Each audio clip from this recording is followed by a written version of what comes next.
আসসালামু আলাইকুম সুপ্রিয় শিক্ষার্থীরা, লার্ন উইথ টেকনিকে স্বাগত জানাই সবাইকে। আজকে আমি যে ভিডিওটি নিয়ে হাজির হয়েছি সেটা হচ্ছে দিনাজপুর বোর্ড 2024, অর্থাৎ এসএসসি পরীক্ষার্থী যারা 25-এ আসো কিংবা নবম দশম শ্রেণীতে যারা আসো তাদের জন্য এই ক্লাসটি মূলত সেট ও ফাংশন থেকে। ঠিক আছে, তো দেখো দেওয়া আছে a equal x যেন x belongs to n এবং x square minus 5x plus 6 equal 0, b equal x belongs to n যেন x মৌলিক সংখ্যা এবং x less than 11, c equal 3 4 5 7 9 এবং f of x equal 3x plus 1 by 3x minus 1। অর্থাৎ set এবং function দুইটা সমন্বয়ে এই সৃজনশীলটি গঠিত। এখন দেখো ক নম্বর বলেছে এ সেটটিকে তালিকা পদ্ধতিতে প্রকাশ করো। তো তোমরা জানো সেট প্রকাশের পদ্ধতি হচ্ছে দুইটা, একটা হচ্ছে তোমার তালিকা পদ্ধতি আর একটা হচ্ছে সেট গঠন পদ্ধতি। যেটা এইভাবে দেওয়া আছে যে এই যে এ এবং বি সেট, এটাকে বলা হয় তোমার সেট গঠন পদ্ধতি। আর এখন আমরা যেটা প্রকাশ করব, অর্থাৎ দেখো সি তে যে সেটটা দেওয়া আছে এটা হচ্ছে তালিকা পদ্ধতি। তো দেওয়া আছে a equal কি x যেন x belongs to n এবং x square minus 5x plus 6 equal 0। এখন এই যে এই সেটটা যে এইভাবে দেওয়া, এখন এইগুলা সেটকে কিভাবে সমাধান করবা মনে রাখবা, এই যে এই ক্যাটাগরির যে সেটগুলো দেওয়া থাকবে এগুলোকে তুমি আগে উৎপাদকে বিশ্লেষণ করবা, করার পর তারপরে যে উৎপাদকে বিশ্লেষণ করার পর যে মূলগুলা পাবা ওইগুলো হচ্ছে তোমার ওই সেটের উপাদান। আর এছাড়া যদি অন্যগুলা থাকে তাহলে ওইটা হচ্ছে অন্য বিষয়। আর একটা বিষয় লক্ষ্য করে দেখো, এখানে x যেন x belongs to n, অর্থাৎ x টা হবে তোমার স্বাভাবিক সংখ্যা, n মানে হচ্ছে স্বাভাবিক সংখ্যা। অর্থাৎ তুমি x এর মানগুলো যদি স্বাভাবিক সংখ্যা ছাড়া, মানে তুমি যদি পূর্ণ সংখ্যা মানে মাইনাসের 1 মাইনাসের 2 পাও তাহলে ওইগুলো হবে না।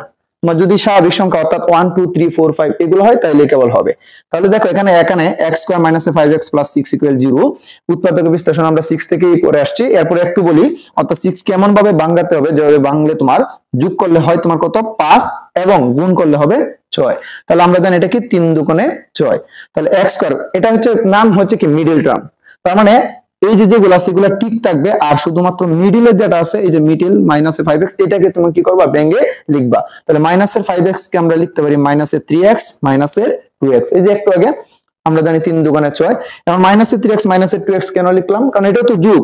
এই যে মাইনাসের 3টা x আর মাইনাসের 2টা x হয় কয়টা, মাইনাসের 5টা x, কারণ এখানে তো মাইনাসের আছে এর জন্য। এই দুইটা থেকে কমন যায় x, x কমন গেলে এখানে থাকে x মাইনাসের 3, মাইনাসের 2 কমন গেলে এখানে থাকে x মাইনাসের 3 ইকুয়াল হচ্ছে 0। x মাইনাসের 3 x মাইনাসের 3 কমন আর বাহিরে থাকে তোমার x মাইনাসের 2। আমি ছোট থেকে বড় সাজিয়ে লিখলাম x মাইনাসের 2 ইনটু x মাইনাসের 3 ইকুয়াল 0। এখন দেখো একবার এটা ইকুয়াল 0 আর একবার তোমার এটা ইকুয়াল 0, হয় x মাইনাস 2 ইকুয়াল 0, সুতরাং x ইকুয়াল এই পাশে মাইনাসের 2 এই পাশে প্লাস 2, অথবা x মাইনাসের 3 ইকুয়াল 0, তাহলে x মাইনাসের 3 ইকুয়াল যেহেতু 0 এই পাশে মাইনাসের 3 ওই পাশে কি হবে প্লাসের 3। তাহলে x এর মান পাইলাম 2 এবং 3। তাহলে সুতরাং নির্ণয় সেট a ইকুয়াল 2 এবং 3, এটাই হচ্ছে তোমার a সেটের आंसर। এরপর বলা হয়েছে তোমার দেখাও যে b p অফ b ছেদ c এর উপাদান সংখ্যা 2 টু দি পাওয়ার n কে সমর্থন করে, যেখানে n হচ্ছে b ছেদ c এর উপাদান সংখ্যা। তাহলে যেহেতু তোমার বলা আছে p অফ b ছেদ c নির্ণয় করার জন্য, তাহলে আগে তোমার যে কাজটা করতে হবে b ছেদ c নির্ণয় করতে হবে। আর b ছেদ c নির্ণয় করতে গেলে তোমার b এর উপাদান লাগবে, c এর উপাদান লাগবে। আরেকটা বিষয় দেখো এখানে সার্বিক সেট u আছে কিনা, যদি তোমার সার্বিক সেট u থাকতো তাহলে আগে তোমার u নির্ণয় করে তারপর হচ্ছে তোমার b এবং c নির্ণয় করতে হবে। কারণটা হচ্ছে এই b সেট এবং c সেটের উপাদানগুলো অবশ্যই u সেটের মধ্যে থাকতে হবে। তো আসো এখন যে দেওয়া আছে b সেটটা কি দেওয়া, x belongs to n যেন x মৌলিক সংখ্যা এবং x হচ্ছে 11 হচ্ছে ছোট, মানে লেস দেন, মানে এই চিহ্নটা দ্বারা বোঝায় এখানে যে উপাদানগুলো হবে 11 হচ্ছে ছোট হবে। তাহলে এখানে b সেট উপাদান সমূহ হবে স্বাভাবিক মৌলিক সংখ্যা যা 11 অপেক্ষা ছোট। তো আমরা জানি মৌলিক সংখ্যা হইছে ওইগুলোই মৌলিক সংখ্যা যে সকল মানে সংখ্যাকে মানে এই বলা হয় কি, মানে যে সকল সংখ্যাকে 1 এবং ওই সংখ্যা ব্যতীত আর কোন সংখ্যা দ্বারা ভাগ করা যায় না, এগুলো হচ্ছে কি মৌলিক সংখ্যা। এখন কথা হচ্ছে এখানে দেখো যে মৌলিক সংখ্যাগুলোর মধ্যে আসছে তোমার 2 আসছে, 3 আসছে, 5 আসছে, 7 আসছে। এখন 1 কেন আসে না, তোমাদের প্রশ্ন থাকতে পারে 1 মনে হয় মৌলিক সংখ্যা, কিন্তু না, 1 মৌলিক সংখ্যা না, এমন একটি সংখ্যা এটা মৌলিকও না যৌগিকও না। আর একটা বিষয় হচ্ছে মৌলিক সংখ্যা হইতে গেলে তোমার কমপক্ষে 2টা গুণনীয়ক থাকতে হবে, বুঝতে পারছো?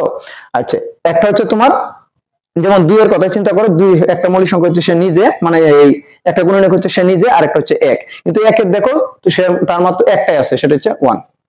এখন দেখো c দেওয়া হচ্ছে তোমার 3 4 5 7 9, আমি c কেন লিখলাম, কারণ বলা হয়েছে b ছেদ c। এখন দেখো এখন b ছেদ c, তো b এই যে লিখলাম b ছেদের উপাদান 2 3 5 7 ছেদ, এই যে দিলাম ছেদ বা ইন্টারসেকশন বলা হয়। এরপর আছে c, এই যে c উপাদান। এখন এটার মানে কি, ইন্টারসেকশনের মানে হচ্ছে তোমার এই যে b এবং c মানে সেটের মধ্যে কি মিল আছে, এটা থাকলে হচ্ছে ইন্টারসেকশন, মানে মিল, যেগুলা মিল আছে অর্থাৎ কমন উপাদানগুলো আসবে। তাহলে এই দুইটা সেটের মধ্যে দেখো তো কমন কোন উপাদানগুলো আছে। দেখো এখানে 2 আছে কিন্তু এখানে 2 নাই, যার কারণে আসে নাই। এখানে 3 আছে, এখানেও 3 আছে, এই যে দেখো এই 3 মিলে আসছে একটা 3। এখানে দেখো 5 আছে, এখানেও দেখো 5 আছে, এই যে মিল আছে, অর্থাৎ এই 5 এবং এই 5 মিল থাকার কারণে এখানে একটা 5 আসছে। এখানে আছে 7, এখানে আছে 7, এই কারণে এখানে একটা 7 আসছে। কিন্তু দেখো এখানে 9 আছে, কিন্তু এখানে তো 9 নাই, আবার এখানে 4 আছে, এখানে তো নাই, যার কারণে এখানে আসে নাই। তাহলে বি ছেদ সি এর মান পাইলাম কি আমরা, সেটটা কি পেলাম 3 5 7। এখন আমাকে বলছে কি পি অফ বি ছেদ সি নির্ণয় করার জন্য। তাহলে আসো পি অফ বি ছেদ সি নির্ণয় করি। এটা হচ্ছে অনেকটা তোমার মানে পছন্দ করার জন্য, মানে তুমি কতভাবে পছন্দ করতে পারো এটাই তোমার জানতে চাই তোমার এই উপসেট। ধরো 3টা চকলেট নিয়ে গেলা বা 2টা চকলেট নিয়ে গেলা, এটা আসলে কতভাবে বাছাই করতে পারে। ধরো 3টা চকলেট নিলে হইতে পারে প্রথমে একটা একটা করে চকলেট পছন্দ করলো, এমন দেখা গেল না 2টা করে চকলেট পছন্দ করতে পারে, এমন হইতে পারে 3টা। বিষয়টা অনেকটা এরকম, এই যে ধরো 3 একটা ক্যাটাগরি চকলেট, 5 একটা ক্যাটাগরি চকলেট, 7 একটা ক্যাটাগরি চকলেট। তাহলে প্রথমে দেখো, ধরো এটা হইতে পারে স্বাভাবিক, আমার 3 কে পছন্দ, এই যে 3 পছন্দ, আমার 5টা পছন্দ হইলো, মানে একটা একটা করে বিবেচনা করতে, মানে বাকিগুলো পছন্দ না, এই যে 3, আমার 5 পছন্দ হইলো, হইতে পারে স্বাভাবিক 3টার মধ্যে যে কোনো একটা। 7 পছন্দ, এই যে 7 পছন্দ। আমার এমনও তো হইতে পারে যে না আমার একটা না 2টা করেও পছন্দ হইতে পারে চকলেট। তাহলে 3 এবং 5, এই ক্ষেত্রে মনে রাখবা আমরা শুধু সামনের দিকে অগ্রসর হবো, পিছনের দিকে দেখবো না। অর্থাৎ 3 5, এই যে 3 5, এরপর হচ্ছে 3 7, মানে 3টাকে ঠিক রেখে সামনের দিকে অগ্রসর হও। 3 সাথে 5, 3 সাথে 7, 3 সাথে 5, 3 সাথে 7। এরপর আসো 5 এর সাথে, 5 কে ঠিক রেখে 5 এর সাথে 7, এই যে 5 এর সাথে 7। এরপর 7 কে ঠিক রেখে দেখো 2টা আনতে পারো কিনা। 7 এর সামনে তো আর নাই, মানে 2টা আসার মতো কোনো স্কোপ নাই, এর জন্য আসা নাই। এখন হচ্ছে সর্বশেষ 3টা, তাহলে 3 5 7, এবং সর্বশেষ এমন হইতে পারে আমার একটা চকলেটও পছন্দ হয় নাই। এইটা হচ্ছে তোমার পাকা সেট।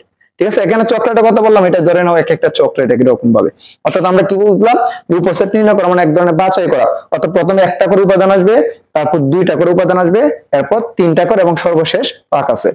এখন লক্ষ্য করে দেখো এখানে বি ছেদ সি এর উপাদান সংখ্যা, অর্থাৎ n ইকুয়াল কত 3। এই যে বি ছেদ সি এর উপাদান সংখ্যা কয়টা, 3টা, 1টা 2টা 3টা। আর পি অফ বি ছেদ সি এর উপাদান সংখ্যা কত, দেখো তো 1 2 3 4 5 6 7 8। তাহলে এই 8 কে আমরা লিখতে পারি 2 এর কিউব আকারে, অর্থাৎ 2 টু দি পাওয়ার n। কেন n, কারণ n এর মান তো একটু আগে কত পাইছিলাম 3। তাহলে সুতরাং পি অফ বি ছেদ সি এর উপাদান সংখ্যা 2 টু দি পাওয়ার n কে সমর্থন করে, যেখানে n হচ্ছে বি ছেদ সি এর উপাদান সংখ্যা। এটাই কি দেখানো হলো। এখন দেখো গ নম্বরে যে অঙ্কটা কথা বলা হয়েছে যে f of 1 by x square plus 1 by f of 1 by x square minus 2 এর কি নির্ণয় করার কথা বলা হয়েছে, যে মান নির্ণয় করো। হ্যাঁ, তো এই যে এটা মান নির্ণয় করার কথা বলা হয়েছে, তো এটার আসলে বিস্তারিত নিয়ে আমি আরেকটা ভিডিওতে আলোচনা করব। আপাতত এতটুকুই বলে রাখি যে এই যে এখানে দেখতেছো বাম পাশে যা, মানে উপরে বাম পাশ, আর এটাকে আমি ডান পাশ বলতেছি, এই অংশটাকে ডান পাশ বলতেছি, যে উপরেও যা যদি নিচেও তা থাকে, উপরেও যা নিচেও যদি তা থাকে, আবার দেখো এখানে ডান পাশেও যদি উপরে যা নিচেও যদি তা থাকে, তাহলে শুধু জাস্ট কি করবা, চিহ্নগুলো যদি পার্থক্য থাকে যোজন বিয়োজন করে নিবা, তাহলেই হবে। কিন্তু এখানে দেখা যাচ্ছে উপরে যা নিচেও তা, এখানে ঠিক আছে, কিন্তু ডান পাশে কিন্তু সেম টু সেম না, তাহলে এখানে কিন্তু যোজন বিয়োজন করলে হচ্ছে না। তো আসলে এই ক্ষেত্রে কি করবে, এই ক্ষেত্রে যে কাজটা করবে, যে বাম পাশে যে f of 1 by x square আছে, এটা মান বাইর করবা আগে। তাহলে দেখো দেওয়া আছে f of x equal কি এটা। এখন f of 1 by x square আমাকে নির্ণয় করতে হবে। তাহলে x এর পরিবর্তন কি দিলাম, 1 by x square। তাহলে যেখানে যেখানে আমি x পাবো ওই জায়গাতে কি করব, 1 by x square বসাবো। 3 into x এর পরিবর্তে বসালাম 1 by x square plus 1 plus 1, 3 into x এর পরিবর্তে 1 by x square minus এর 1 minus এর 1। 3 কিন্তু উপরের সংখ্যা, এই জায়গায় চিন্তা করো, এই যে আমি যদি এখন আপাতত নিচেরটা বাদ দিই, এই জায়গায় কিন্তু এটা উপরে রাশি 3টা। তো 3 দ্বারা 1 কে গুণ করলে 3, নিচে x square plus 1 plus 1, 3 দ্বারা 1 কে গুণ করলাম 3, নিচে x square minus এর 1 minus এর 1। তারপর দেখো এখানে এটা একটা ভগ্নাংশ আর এটা একটা পূর্ণ সংখ্যা। তো ভগ্নাংশের সাথে পূর্ণ সংখ্যা যোগ করো আর ভগ্নাংশের সাথে ভগ্নাংশ যোগ করো। নিয়মটা হচ্ছে আগে হরের লসাগু করবা। তাহলে x স্কয়ার এর যদি লসাগু করো, x স্কয়ার আর এখানে তো নাই, কোন কিছু নাই, মানে 1 আছে, 1 আর x স্কয়ার এর লসাগু হচ্ছে তোমার x স্কয়ার।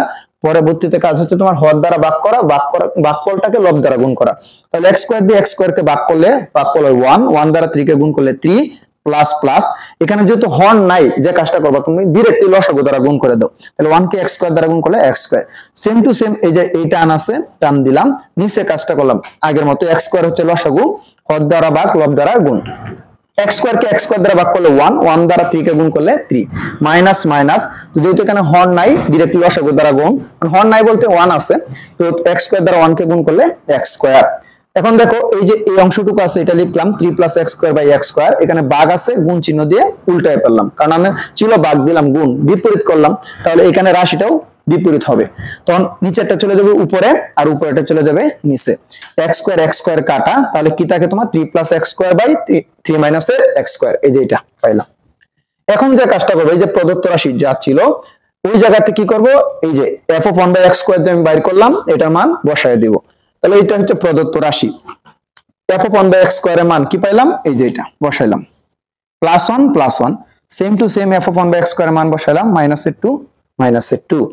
এখন দেখো তো এই যে সেম টু সেম, এটা একটা ভগ্নাংশ আর এটা একটা পূর্ণ সংখ্যা, তো ভগ্নাংশ আর পূর্ণ সংখ্যার কাজ কিভাবে করে একটু আগে আমি বলছি, যে আগে হরের লসাগু, তো যেহেতু এখানে শুধুমাত্র হর একটাই আছে 3 - x স্কয়ার, তো 3 - x স্কয়ার হবে লসাগু, তো হর দ্বারা ভাগ লব দ্বারা গুণ, সেম টু সেম হর এন্ড লসাগু, তাহলে ভাগফল হবে 1, 1 দ্বারা তুমি 3 + x স্কয়ার কে গুণ করো, 3 + x স্কয়ারই হবে। আর এখানে যেহেতু হর নেই, তো লসাগু দ্বারা ডাইরেক্টলি কাকে গুণ করো, লবকে গুণ করো, তাহলে 1 দ্বারা যদি 3 - x স্কয়ার কে গুণ করো, 3 - x স্কয়ারই হবে। নিচে সেম টু সেম কাজ করলাম, এই যে এখানে টার্ম দিলাম 3 - x স্কয়ার লসাগু, তাহলে 3 - x স্কয়ার দ্বারা 3 - x স্কয়ার কে ভাগ করলে 1, 1 দ্বারা এটাকে গুণ করলে এটাই হচ্ছে। আর এই যে -2 দ্বারা কি হবে, ডাইরেক্টলি লসাগু দ্বারা গুণ হবে, কারণ হচ্ছে নিচে হর নাই, তাহলে লসাগু কি ছিল আমার 3 - x স্কয়ার, এই যে 3 - x স্কয়ার। এখন দেখো এই 3 আর এই 3 যোগ করলে হয় 6, +x স্কয়ার - x স্কয়ার কাটা, নিচে থাকে 3 - x স্কয়ার, আর এখানে নিচে একটু দেখো 3 + x স্কয়ার, মাইনাসের কোনো কিছু দ্বারা যখন মানে গুণ করবা তখন চিহ্ন মানে বিপরীত হয়ে যায়, প্লাসটা হয়ে যায় মাইনাস, মাইনাসটা হয়ে যায় plus.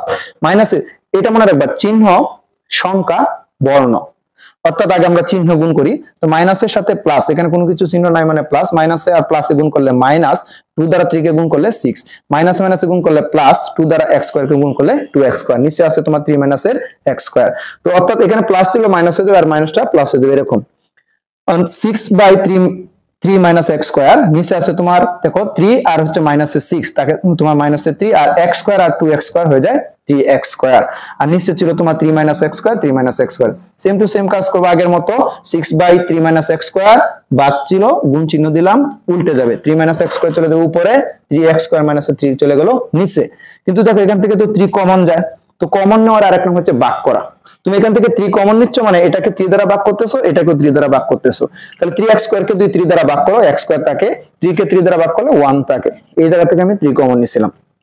3 - x square 3 - x square কাটা, উপরে থাকে 6 আর নিচে থাকে তোমার 3 × x স্কয়ার - এর 1। আবার দেখো 3 দ্বারা 6 কে কাটলে কি থাকে 2, অর্থাৎ 2/x স্কয়ার - এর 1। তো এই ছিলই তোমার আজকে দিনাজপুর বোর্ড 2024 এর সমস্যা সমাধান। তো তোমাদের যদি মানে কোনো বোর্ড অর্থাৎ সাধারণ গণিত আর উচ্চতর গণিত যাই হোক, যদি কোনো সমস্যা থাকে অবশ্যই কমেন্টে জানাবা, যে আমাদের এই চ্যাপ্টারের কিংবা অমুক বোর্ডের এই অঙ্কটা দিয়ে সমাধান করে দেন, তাহলে ভালো হয়। ঠিক আছে, তো সবাই ভালো থেকো, সুস্থ থেকো, লার্ন উইথ টেকনিক চ্যানেলের সাথে থেকো। আল্লাহ হাফেজ।